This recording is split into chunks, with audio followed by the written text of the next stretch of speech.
Migi Vlogs. U današnjoj epizodi ću da vam pokažem još jedan stari akvaristički trik.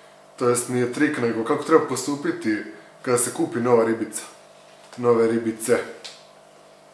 Imamo ovdje, uzeo sam endlere, to su nešto kao gupiki, slično, samo malo manje. I sada ću vam pokazati šta treba. Dakle, prvo, kada donesemo ribe kući u kesici, treba spustimo tu kesicu u akvarijum.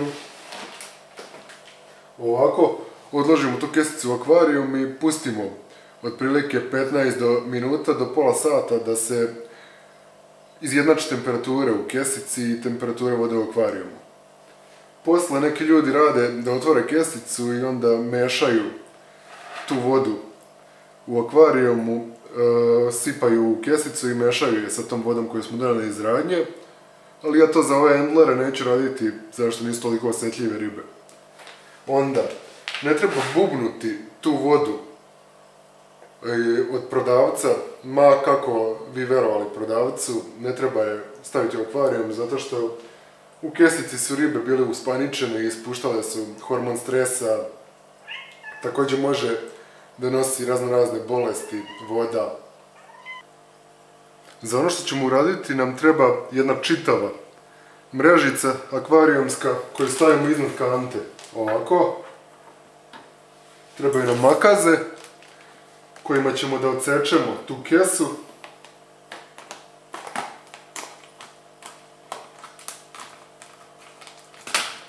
Dakle, štricnemo kesu i jednostavno ćemo da izlijemo tu vodu sa ribama pažljivo u kantu.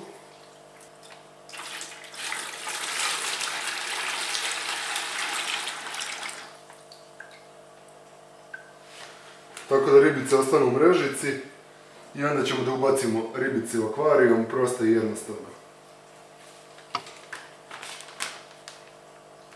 Da se osiguramo da nam nisu ostale. To je cela mudrost.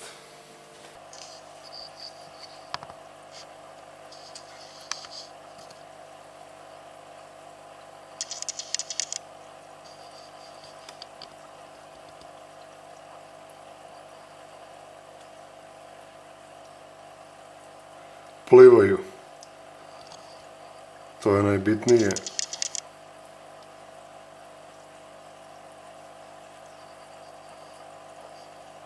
Već imaju nešto da grickaju, nadam se da mi neće pojesti kozice sve.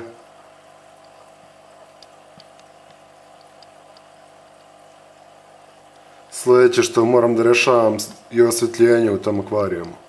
Evo vidimo i kozicu tu. Kako čeprka neumorno. To bi bila čitava mudrost oko dodavanja novih riba u akvarijum. Vi lajkujte, šerujte, komentarišite, znate već sve. Migi Vlogs.